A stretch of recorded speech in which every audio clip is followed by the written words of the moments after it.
कई दिन से हमारे पास कई लोग मैसेज कर रहे हैं कि उन्नाव केस पर आपने कुछ नहीं कहा। एक सब्सक्राइबर ने भी कमेंट किया कि हम बार-बार चैनल पर विज़िट कर रहे हैं देखने के लिए कि कब उन्नाव पर फाइट फॉर राइट पर वीडियो आएगी।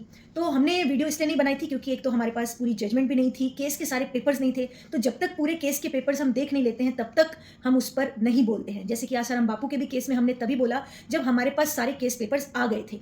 तो अब उन्नाव के केस में जजमेंट तो हमारे पास आ गई है।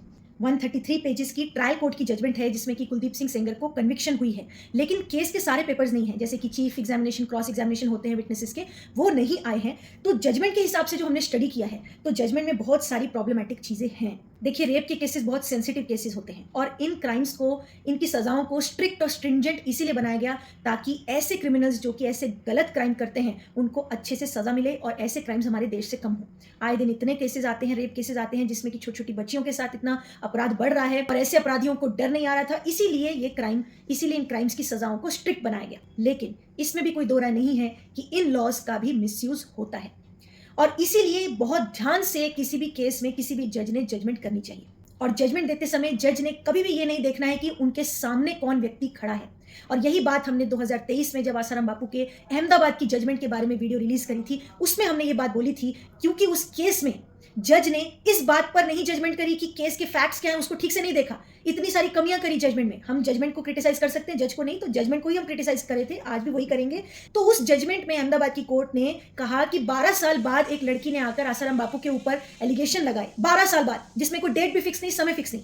और उसमें जज ने कहा कि अगर ये कोई और केस होता, जजमेंट में लिखा है ये, उस वीडियो को आप जाकर देख सकते हैं चैनल पर, मैं लिंक भी डिस्क्रिप्शन में डाल दूंगी। उसमें जजमेंट में कोर्ट ने कहा है कि अगर ये कोई और केस होता तो हम इस इतने लंबे डीले को नजरअंदाज नहीं करते, लेकिन क्योंकि इसमें जो सामने वाले व्यक्ति हैं आसाराम बापू, ये बहुत बड़े व्यक्ति हैं, इसीलिए हम इस केस में 12 साल के डीले को नजरअंदाज कर देंगे। तब उस समय हमने वीडियो रिलीज करके पूरे केस फाइल्स और जजमेंट को देखकर ये कहा था कि ऐसे अगर होने लगा किसी केस में कि जजेस सामने वाले को देखकर कि सामने वाला किस पद पर है, कितना बड़ा है, इस बात पर अगर जजमेंट होने लग जाएंगे और इस बात पर इतने लंबे डिलेस को नजरअंदाज कर दिया जाएगा और सिर्फ एक लड़की के स्टेटमेंट पर किसी को लाइफ लॉन्ग जेल में डाल दिया जाएगा, तो इसका बहुत मिसयूज होगा और ये हमारे देश की जस्टिस सिस्टम के लिए खतरनाक होगा। सिर्फ फॉल्स केसेस में फंसने वालों के लिए नहीं, जेन्युइन विक्टिम्स के लिए भी बहुत खतरनाक होगा, क्योंकि फिर जेन्युइन और फॉल्स केसेस में फर्क करना बहुत मुश्किल हो जाएगा। और उस वीडियो में हमने एक सिद्धांत आपको बताया था, कानून का सिद्धांत क्या होना चाहिए कि दोषी छूटे नहीं लेकिन निर्दोष फंसे नहीं, ये सिद्धांत होना चाहिए। और इस सिद्धांत को पूरा करने के लिए जजेस के सामने कौन खड़ा है ये नहीं जज ने देखना है, चाहे अमीर खड़ा हो, गरीब खड़ा हो, बड़ा व्यक्ति हो, कोई छोटा व्यक्ति हो, चाहे स्त्री हो या पुरुष हो। जजेस ने क्या देखना है कि केस के फैक्ट्स क्या है, मेरिट्स क्या है, ये नहीं देखना कि सामने कौन खड़ा है। अगर सच में कहीं क्राइम हुआ है और सामने कोई व्यक्ति बड़ा है तो इस वजह से उसको नहीं छोड़ देना कि वो बड़ा है इसलिए उसको छोड़ दो। लेकिन अगर क्राइम नहीं हुआ है तो भी अगर सामने कोई बड़ा खड़ा है तो इसलिए उसको सजा नहीं देनी क्योंकि वो बड़ा है तो इसलिए उसको सजा देना ही देना है, ऐसा नहीं। तो जैसे सजा देते हुए ये नहीं देखना है कि कौन बड़ा है कौन छोटा है, ऐसे ही अगर किसी केस में कोई क्राइम नहीं हुआ है तब भी नहीं देखना है कि सामने कौन खड़ा है, बड़ा है या छोटा है। नहीं तो कल को जो बड़े पद पर है उनको एक अभियान चलाना पड़ेगा कि भाई हमको झूठे केसेस से बचाओ। जैसे कि एक हवा चली कि SC/ST एक्ट बन गया, तो अब SC/ST वालों के साथ में अन्याय होता था, उसका एक्ट बन गया लेकिन उसका मिसयूज होने लग गया। कल को जो है वो अब सुवर्ण लोगों को अभियान करना पड़ेगा कि हमको बचाओ फॉल्स केसेस से। तो ये बात ठीक है कि कोई बड़ा है तो वो बचना नहीं चाहिए इस वजह से कि वो बड़ा है, अगर उसने सच में क्राइम किया है तो वो बचना नहीं चाहिए इस बात से कि वो बड़ा है। लेकिन अगर किसी ने क्राइम नहीं किया है तो बस इसीलिए कि वो बड़ा है उसको फंसा दिया जाए, ये भी नहीं होना चाहिए, इस बात का भी ध्यान देना चाहिए। तो यही बात उस समय हमने वीडियो में बोली थी और आज भी वही बात हमें दोहरानी पड़ रही है, क्योंकि कुलदीप सिंह सेंगर की जजमेंट, ट्रायल कोर्ट की जो कन्विक्शन वाली जजमेंट है, वो अपने आप में ही कई सवाल उठाती है। अब हाई कोर्ट ने सस्पेंशन ऑफ सेंटेंस दिया, सुप्रीम कोर्ट ने उस पर स्टे लगा लिया। अब सुप्रीम कोर्ट आगे डिसाइड करेगी, ये डिफरेंट मैटर है क्योंकि सस्पेंशन ऑफ सेंटेंस के ग्राउंड्स अलग हैं, उसमें क्राइटेरिया अलग है। लेकिन यहाँ पर हम बात कर रहे हैं कि क्या सच में उन्नाव केस में जो केस हुआ है, जो विक्टिम ने कुलदीप सिंह सेंगर के ऊपर रेप केस किया था और उसमें जो कन्विक्शन हुई थी, क्या वो सही हुई थी? उस जजमेंट के आधार पर कुछ पॉइंट्स जो हमें जजमेंट में प्रॉब्लमैटिक लग रहे हैं वो आज हम इस वीडियो में डिस्कस करेंगे, क्योंकि इस जजमेंट में भी ऐसा दिख रहा है कि ये जजमेंट भी कहीं ना कहीं आसाराम बापू की जजमेंट की तरह मीडिया ट्रायल से प्रभावित दिख रही है जजमेंट, और इसमें भी कहीं ना कहीं उस तत्व को लिया गया है कि सामने कौन है इस पर निर्णय किया जाए। मैं आपको एक्सप्लेन करती हूँ कैसे। तो एक फर्स्ट पॉइंट जो इस जजमेंट में लगा वो ये है कि इस केस के फैक्ट्स ये कहते हैं कि 11 जून 2017 को विक्टिम ने एक रेप कंप्लेंट फाइल की थी। उस कंप्लेंट में कुलदीप सिंह सेंगर का नाम नहीं था, दूसरे अन्य लोगों का नाम उसमें था। गैंगरेप का केस उसने रजिस्टर कराया था 11 जून 2017 को। अब 2.5 महीने के बाद सेम विक्टिम ने, उन्नाव की विक्टिम ने 2.5 महीने बाद कहा कि 4 जून को कुलदीप सिंह सेंगर ने भी मेरे साथ में रेप किया था। अब 11 जून की कंप्लेंट में विक्टिम ने नहीं कहा कि मेरे साथ कुलदीप सिंह सेंगर ने किया, 2.5 महीने बाद जाके कहा कि 4 जून को यानी 11 से भी पहले मेरे साथ में रेप कुलदीप सिंह सेंगर ने किया था। अब इस 2.5 महीने के डिले को कोर्ट ने कहा कि ये जस्टिफिएबल है, डिले 2.5 महीने के डिले को हम नजरअंदाज कर सकते हैं। इसके लिए जजमेंट में ये कहा गया है कि विक्टिम ने इसका एक आंसर दिया है जिसको जजमेंट में कहा कि वो सेटिस्फैक्ट्री है। देखिए, डिले को नजरअंदाज तब किया जा सकता है जब डिले का कोई सेटिस्फैक्ट्री आंसर हो। अब इस केस में विक्टिम ने ये कहा कि क्योंकि कुलदीप सिंह सेंगर एक बड़ा आदमी था और वहां पे उसका दबदबा था, तो मैं डर में थी, इसलिए मैंने डर के कारण समय पे नहीं बताया कि कुलदीप सिंह सेंगर ने भी मेरे साथ किया है। 2.5 महीने का इसलिए डिले हुआ और जज ने इस आंसर को सेटिस्फैक्ट्री मान लिया और जजमेंट में कहा कि इसीलिए डिले को हम नहीं देखेंगे, इसीलिए इस डिले को हम इनऑर्डिनेट डिले नहीं मानेंगे, इसको हम नजरअंदाज करते हैं डिले को। लेकिन यहां पर इस जजमेंट में एक पॉइंट मिसिंग है। वो ये पॉइंट है कि अगर 2.5 महीने तक लड़की बिल्कुल ही चुप रही होती, कहीं भी उसने कुछ कंप्लेंट ना की होती, तब तो एक सेटिस्फैक्ट्री आंसर माना जा सकता है। लेकिन इस केस के फैक्ट से बताते हैं कि लड़की पुलिस में गई है, मैजिस्ट्रेट के सामने भी गई है, मैजिस्ट्रेट के सामने उसका 164 का स्टेटमेंट हुआ है। 164 का स्टेटमेंट का मतलब होता है उस समय कोई पुलिस वाला वहां नहीं रहता, कोई और नहीं रहता, सिर्फ मैजिस्ट्रेट के सामने स्टेटमेंट होता है इन कैमरा। तो उस समय भी उन 2.5 महीने के पीरियड में लड़की ने मैजिस्ट्रेट के सामने 164 का स्टेटमेंट दिया था। उसमें भी कुलदीप सिंह सेंगर का नाम नहीं लिया, दूसरे लोगों का नाम लिया। तो अब सवाल ये उठता है कि जब एक व्यक्ति एक मैजिस्ट्रेट के सामने भी अपीयर हो चुका है और ऐसा नहीं कि वो बिल्कुल डर के मारे घर बैठे, वो आउट है, यानी मैजिस्ट्रेट के सामने वो गया है, तो वहां पे डर खत्म हो सकता था, क्योंकि मैजिस्ट्रेट के सामने आप स्टेटमेंट देने के बाद प्रोटेक्शन मांग सकते थे। और ये बात मैं सभी जेन्युइन विक्टिम्स को भी यहाँ एडवाइस दे रही हूँ कि अगर आप किसी मैजिस्ट्रेट के सामने बयान देने जाते हो और आपको कहीं से भी कोई खतरा लगता है, तो आप प्रोटेक्शन सीख कर सकते हो कि इमीडिएटली दरवाजे से बाहर जाते ही मुझे प्रोटेक्शन दे दी जाए। इस केस में वो मिसिंग है, तो ये एक कमी है इस जजमेंट में जो कि डिस्कस नहीं हुई है जजमेंट में, कि 2.5 महीने तक वो डर के घर में छुप के नहीं बैठी थी, वो आउट थी। और ये केस जैसे ही उसने बोला उसको प्रोटेक्शन भी मिली, मीडिया में भी आ गया। तो जो केस मीडिया में आ रहा है और उस केस में आपको प्रोटेक्शन भी मिल गई है, यानी आप 2.5 महीने के पीरियड में भी अगर मैजिस्ट्रेट के पास जाके प्रोटेक्शन मांगते तो आपको मिल जाती, मीडिया में तो सब जगह आ ही जाना था। तो डर भय का सेटिस्फैक्ट्री आंसर यहां पे नहीं बैठता है। तो इस केस के फैक्ट्स के अनुसार ये पॉइंट इस जजमेंट में डिस्कस नहीं हुआ है। ये एक पॉइंट यहां पर प्रॉब्लमेटिक जजमेंट में दिख रहा है। दूसरा, जजमेंट में जज ने कहा कि एक लड़की को समय लगता है सोचने में, सामने आने में कि अपनी इज्जत के बारे में वो कैसे बोले, और ये बिल्कुल सही बात है, ऐसा होता है और इसीलिए डिले माफ होते हैं। इस तरह के केसेस में, पॉक्सो रेप केसेस में माफ होते हैं, डिले नजरअंदाज किए जाते हैं, डिले होने पर भी कन्विक्शंस की जाती हैं। लेकिन इस केस के फैक्ट्स थोड़े डिफरेंट है। एक तरफ जज कह रहे हैं कि 2.5 महीने उसको ये सोचने में लगा कि वो रेप का केस करे या ना करे अपनी इज्जत के लिए, लेकिन ऑलरेडी वो एक रेप केस कर चुकी थी। उन 2.5 महीनों में उसने गैंग रेप का केस रजिस्टर कराया था। तो ये पॉइंट यहां पर इस केस में बैठता नहीं है कि उसको सोचने में टाइम लग रहा है, क्योंकि वो ऑलरेडी प्रोसीड कर चुकी थी पुलिस में और मजिस्ट्रेट में। नाम मिसिंग था कि कुलदीप सिंह सेंगर का नाम नहीं लिया था, बाकी सबका नाम ले लिया था। तो ऐसा नहीं कह सकते कि इस केस में उसको सोचने विचारने में, अपनी इज्जत के लिए रेप केस करने में उसको समय लग रहा है। ये इस केस में बैठता नहीं है। बाकी केसेस में बैठ सकता है, इस केस में ये डिफेंस नहीं बैठता है विक्टिम का। तो हर केस को उसके फैक्ट्स के अनुसार ही देखना चाहिए। और मैंने शुरू में भी जैसे कहा, रेप और पॉक्सो केसेस बहुत सेंसिटिव मैटर्स होते हैं। हर केस को उसके पर्टिकुलर फैक्ट्स के अनुसार ही देखना चाहिए। एक स्ट्रेट जैकेट फॉर्मूला नहीं हो सकता हर केस के लिए। हर केस के फैक्ट अलग हो सकते हैं, सर्कमस्टेंसेस अलग हो सकते हैं। जैसे इस केस के अलग हैं, जैसे आसाराम बापू के केस के अलग थे। उसमें तो 12 साल के डिले के बाद लड़की आई थी और उसमें तो कोई डर भय का या धमकी का कोई ग्राउंड भी नहीं था कि 12 साल तक लड़की को कोई धमकी आई हो या कोई दबाव आया हो या कोई डर हो। तो भी उस केस में अहमदाबाद कोर्ट की जजमेंट ये कहती है कि हम तो इस 12 साल के डिले को नजरअंदाज करेंगे। और उस समय हमने वीडियो में यही कहा था कि अगर इस तरह की जजमेंट होने लगेंगी तो इसका मिसयूज भी होने लगेगा। रेप और पॉक्सो केसेस बने गए थे स्ट्रिक्ट ताकि ऐसे लोगों को जस्टिस मिले जिनके साथ में सही में गलत होता है, उनको जस्टिस मिले। लेकिन इस बात को भी डिनाई नहीं किया जा सकता कि ऐसे केसेस का मिसयूज भी होता है। और मिसयूज करने के लिए इस तरह की जजमेंट, जैसे आसाराम बापू के केस में जजमेंट आई, जैसे इस तरह के केस में जजमेंट आई कि आगे से कल को कोई सोचेगा कि हम भी ऐसा केस कर दें कि कई महीनों और कई सालों के बाद से किसी के ऊपर केस कर दें और डिले तो माफ हो जाना चाहिए इन जजमेंट की नजीरों को देकर, और फिर वो कहेंगे कि हमारा भी केस में कन्विक्शन करो। तो ये कितना डेंजरस नजीर होगा कि कितने भी महीनों सालों बाद किसी के ऊपर कोई केस हो जाता है और वो डिफेंड भी नहीं कर पाएगा व्यक्ति, क्योंकि लड़की के स्टेटमेंट पर सब केस हो जाएगा। और कई महीनों और कई सालों बाद तो कोई व्यक्ति ये भी प्रूव नहीं कर पाएगा कि मैं उस समय कहां था, क्या कर रहा था। तो ये मिसयूज का एक साधन ना बने, इसके लिए ऐसी जजमेंट्स पर बात करना जरूरी है। इसीलिए हमने आसाराम बापू की जजमेंट पर बात की और इसीलिए इस जजमेंट पर भी बात कर रहे हैं। अब इस जजमेंट में एक और जो दूसरा पॉइंट है जो कि प्रॉब्लमेटिक है, वो है टाइम का। एक तो डिले का हमने आपको बताया, दूसरा है टाइम का। अब इसमें लड़की ने सीएम को पहले 2.5 महीने बाद जब फर्स्ट टाइम कुलदीप सिंह सेंगर का नाम लिया था, तब सीएम को एक लेटर लिखा था, उसमें लिखा था। अब उसमें लड़की ने टाइम लिखा था कि दोपहर को 2 बजे मुझे शशि सिंह, इनकी गांव की एक लेडी है, उस शशि सिंह ने दोपहर को 2 बजे बुलाया। आगे लड़की ने कहा कि कुलदीप सिंह सेंगर ने मेरे साथ गलत काम किया और मैंने शशि सिंह को बोला कि तुमने मेरे साथ क्या करवा दिया। अब ये लड़की ने सीएम को जब लेटर लिखा था तो ये उसका स्टेटमेंट था। अब उसके बाद से जब लड़की ने बाद में कंप्लेंट करी रजिस्टर, उस कंप्लेंट में लड़की ने बोला कि 8 बजे ये घटना हुई है, रात को 8 बजे से 8:30 बजे तक कुलदीप सिंह सेंगर ने मेरे साथ में ये क्राइम किया है और शशि सिंह मुझे लेकर गई थी। अब यहाँ पर टाइम का भी विषय है कि लड़की ने पहले 2 बजे बोला, फिर रात को 8 बजे बोला।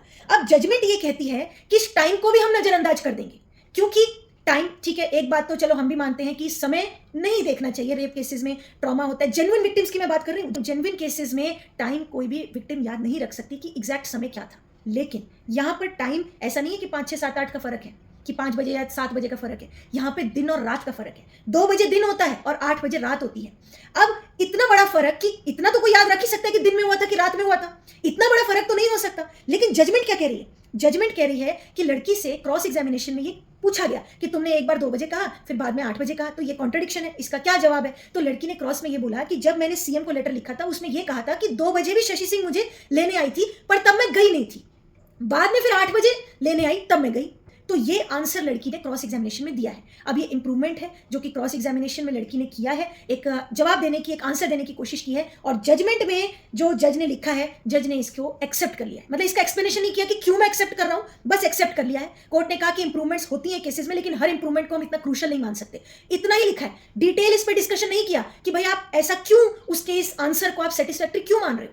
जबकि लड़की का अगर स्टेटमेंट पढ़ते हैं तो कहीं से ठीक से उसकी ये बात नहीं एक्सप्लेन हो पा रही है कि क्यों 2 बजे का टाइम उसने बाद में 8 बजे बोला है। और 8 बजे वाली जब बात बोली थी तो उस वाली कंप्लेंट में उसने ये नहीं लिखा है कि 2 बजे भी उसको बुलाने आई थी शशि सिंह, ये बात उसकी सेकंड कंप्लेंट में नहीं है। तो ये इंप्रूवमेंट कितना क्रूशल है, ये एक एस्पेक्ट है जो कि जजमेंट में जज ने इसका सेटिस्फैक्टरी रीजन अच्छे से एक्सप्लेन नहीं किया है। देखते हैं हाई कोर्ट इसको किस तरह से एक्सप्लेन करती है, सुप्रीम कोर्ट इसको किस तरह से एक्सप्लेन करती है, लेकिन ये भी एक क्रूशल पॉइंट है जो कि इस जजमेंट में है। अब तीसरा एक पॉइंट है, अब थर्ड जो पॉइंट है वो इसमें एक एनमिटी का ग्राउंड है। अब एनमिटी स्टैब्लिश हो गई, जजमेंट में कोर्ट ने कहा है कि ये बात तो प्रूव हो चुकी है कि दोनों फैमिलीज में, यानी कि लड़की विक्टिम की फैमिली में और कुलदीप सिंह सेंगर की फैमिली के बीच कई सालों की पुरानी दुश्मनी थी। लेकिन कोर्ट ने कहा कि इस दुश्मनी को हम नहीं मान सकते कि इस दुश्मनी के कारण कोई लड़की ऐसा केस कर सकती है, या फिर कोई परिवार अपनी पूर्व दुश्मनी के कारण अपनी घर की बेटी से ऐसा केस करवा दे।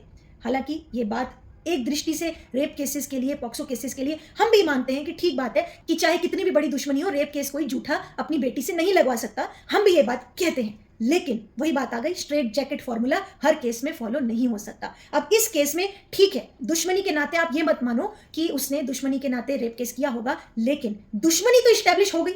तो अगर दुश्मनी इस्टेब्लिश हो चुकी है तो एक पॉइंट जजमेंट में छूट गया जज से, मतलब जजमेंट में ये डिस्कस नहीं हुआ कि अगर दुश्मनी थी तो लड़की का जो कहना है कि शशि सिंह मुझे नौकरी के नाम से कुलदीप सिंह सेंगर के घर ले जा रही थी और मैं चली गई, तो सवाल ये उठता है कि क्या कोई लड़की अपने दुश्मन के घर पे नौकरी मांगने के लिए जाएगी? अगर इतनी पुरानी और गहरी दुश्मनी थी तो कोई भी अपने दुश्मन के घर में क्यों जाएगा, वो भी नौकरी मांगने के लिए?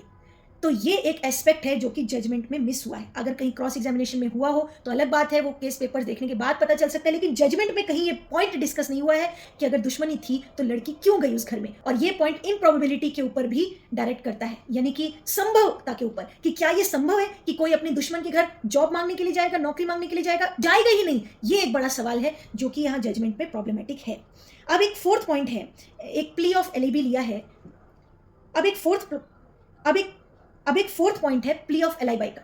प्ली ऑफ एलाइबाई ये होता है कि अगर कोई व्यक्ति कहे कि जिस समय की घटना बताई गई है उस समय मैं वहां पर था ही नहीं, तो ये भी ग्राउंड यहां पर कुलदीप सिंह सेंगर ने लिया है कि मैं उस समय अपने घर पर था ही नहीं।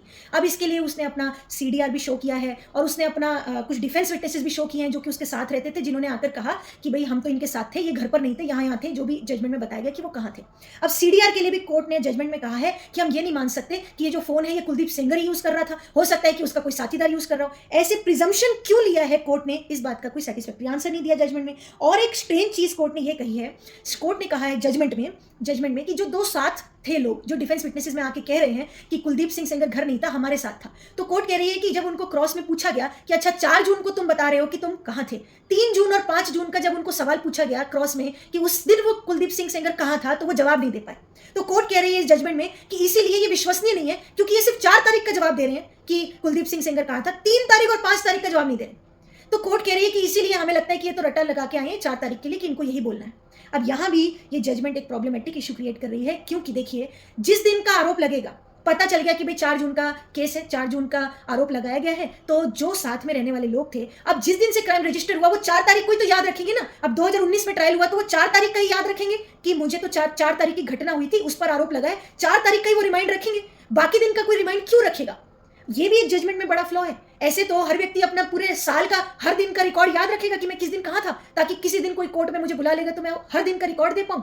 तो ये भी जजमेंट के लिए एक प्रॉब्लमेटिक विषय है, जो कि हमें लगता है कि हाई कोर्ट में जब इस पॉइंट पे डिस्कशन होगा तो एक अलग एस्पेक्ट निकल कर आ सकता है। अब एक फिफ्थ पॉइंट है जो इस जजमेंट में और प्रॉब्लमेटिक है, जो सबसे ज्यादा प्रॉब्लमैटिक है। एक जगह जजमेंट में जज ने लिखा है कि एक मीडिया बाइट में मैंने सुना कि जो शशि सिंह लड़की को लेके गई थी सेंगार के घर पे, वो शशि सिंह खुद ही विक्टिम है सेंगार की, खुद ही उसके साथ में सेक्सुअल एक्सप्लॉयटेशन हुआ। मतलब ये कहीं से कोई रिकॉर्ड नहीं है, लेकिन मीडिया बाइट को सुन के कोर्ट ने इसको कोट कर दिया कि मीडिया बाइट में ये बात आई थी। मेरा ये सवाल है जजमेंट करने वाले जज साहब से कि क्या आप मीडिया और न्यूज चैनल्स को देख रहे थे जजमेंट पास करते समय? क्या आप न्यूज चैनल्स की न्यूज सुनकर जजमेंट पास कर रहे थे? आपने ट्रायल चलाना था केस के फैक्ट्स और मेरिट्स को देखकर। आप न्यूज चैनल्स को देख रहे थे क्या, जो आप मीडिया बाइट को कोट कर रहे हैं? मीडिया बाइट को अगर जजमेंट्स कोट करने लगेंगे तो ये बहुत डेंजरस नजीर है, जो कि कहीं किसी कोर्ट में फॉलो नहीं होनी चाहिए। नहीं तो न्याय क्या न्यूज चैनल और मीडिया को देखकर न्याय मिलने लगेगा तो क्या होगा देश में?